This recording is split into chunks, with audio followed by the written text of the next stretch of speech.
Good afternoon, I'm Malcolm Jordan and this is your midday news fix for Friday the 8th of May.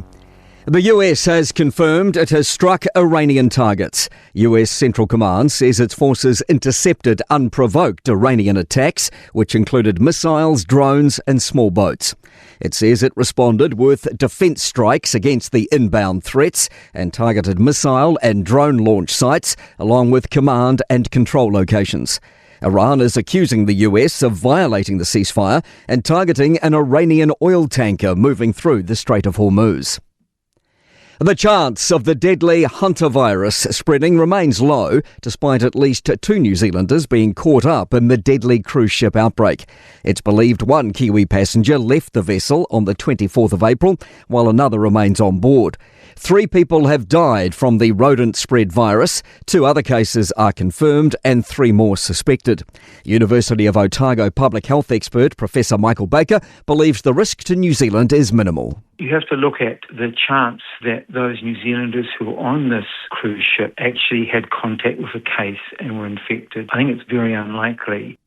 The Prime Minister is signalling he'd prefer a one-party government rather than a coalition. Parties appear to be moving closer to campaign mode, announcing policies ahead of Election Day on November the 7th. Speaking to Kerry Woodham this morning, Chris Luxon suggested New Zealand First leader Winston Peters could work with Labour, something he calls a risk. If push comes to shove, I can work with ACT and New Zealand First, as I've demonstrated over the last few years, but I'm not working with Labour to party Māori or the Greens.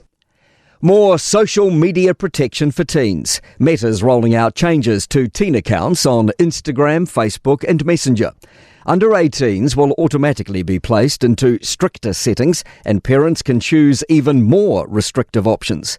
Regional Policy Director Mia Garlick says it'll work in a few ways. It's focused on preventing teens from following accounts that we found regularly share age-inappropriate content. We're blocking search terms on certain sensitive topics. Job cuts are on the line at Air New Zealand in a reset announced this year. Our newsroom understands the proposals impact roughly a dozen senior roles. Irish pop group Westlife are set to return to New Zealand shores for the first time in 20 years as part of a 25th anniversary tour. The 2000s boy band will play Auckland's Spark Arena and Christchurch's Wolfbrook Arena in July next year. Sir David Attenborough says he's been completely overwhelmed by 100th birthday greetings. As the voice behind some of the world's most celebrated nature documentaries, Sir David's been advocating for wildlife and conservation for more than 70 years. Ahead of a live celebration show at London's Royal Albert Hall, he shared this message with the public. I would like to thank you all most sincerely for your kind messages and wish those of you who have planned your own local events have a very happy day. To sport, Charlize Ledger-Walker is officially a WNBA basketballer with the Connecticut Sun. She's claimed her spot on the roster by surviving cutting day unscathed. Dame Lydia Ko is within a stroke of the lead after carding a 5-under par 67 at the latest LPGA golf tournament in New Jersey. I'm Malcolm Jordan. That's your latest news fix. We'll be back with the next update at 5 p.m. from the Newstalk ZB newsroom.